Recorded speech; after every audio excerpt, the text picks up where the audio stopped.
Welcome in. Today, we're diving into something every single nurse needs to master: the ethical and legal principles that are the backbone of everything you do in patient care.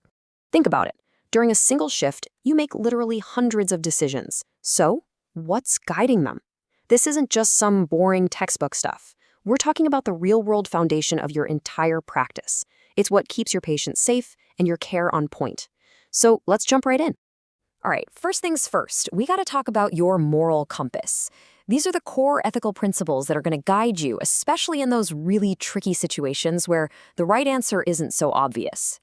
Okay, so here they are, the 6 big ones. These are the pillars of ethical nursing. We start with autonomy, which is all about respecting a patient's right to call the shots, even if you don't agree with their choice.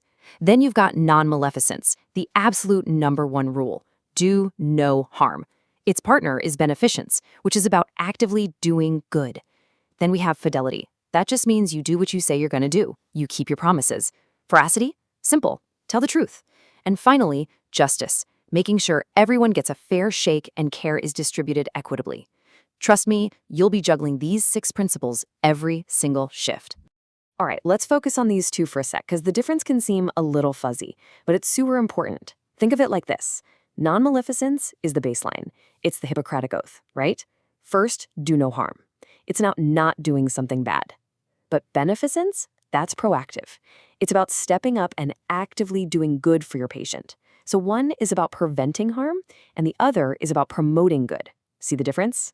So you might be thinking, are these codes actual laws? And the answer is no, not exactly. The stuff from the ANA or the ICN is not legally binding.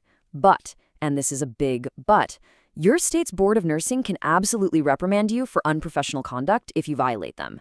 So yeah, they carry some serious weight. Okay, so we've covered the ethics, the why we do things. Now let's switch gears and talk about the law. This is the how, the actual rules and regulations that govern your practice. And if there's one document you need to treat like your Bible, it's your state's Nurse Practice Act. Seriously, this is the law that says exactly what you can and cannot do as a nurse.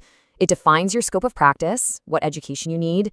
Basically, it's the rule book for your entire career. Now, the law is broken down into a few different types. You've got contract law, civil law, criminal law, but the one you'll probably hear about most in nursing is tort law. A tort is basically a civil wrong that causes someone harm. And yeah, this is the category where most malpractice lawsuits fall.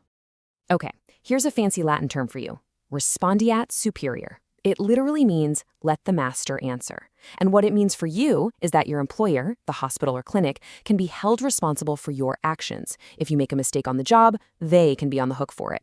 And that is why following institutional policies to the letter is so incredibly important. Those policies are there to protect you, the patient, and the hospital. All right, let's zoom in on a topic where ethics and law really come together in a big way: consent. This is all about making sure the patient's voice is front and center. And let's be clear, we're not just talking about getting a signature on a piece of paper. That's not what informed consent is.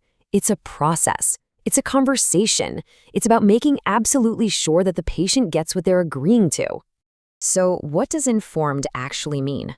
Well, getting this right is how we protect a patient's autonomy. Because if they don't have all the right information, there's no way they can make a truly free and knowledgeable decision about their own health. So for consent to actually be valid, the patient has to know a few key things. They need to understand the risks and the benefits of what's being proposed. They need to know what happens if they say no thanks, and they have to know about all the other options available. Now, it's the doctor or provider's job to have that initial conversation, but as the nurse, it's often your job to make sure the patient really understood it all and to speak up for them if they're still confused.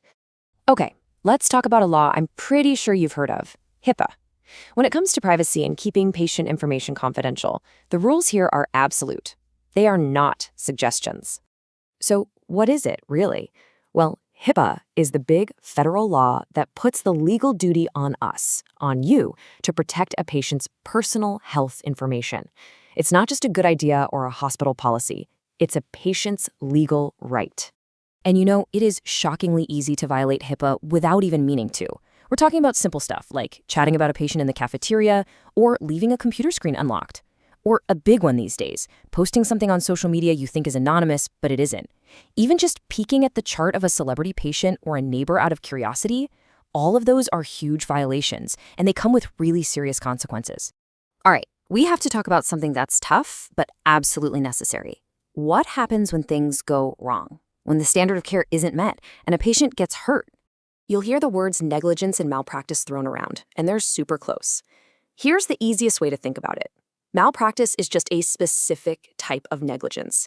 It's negligence committed by a professional.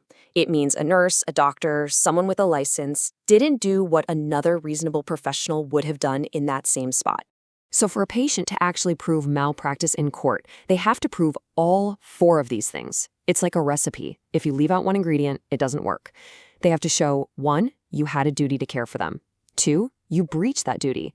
3, your breach is what directly caused their injury.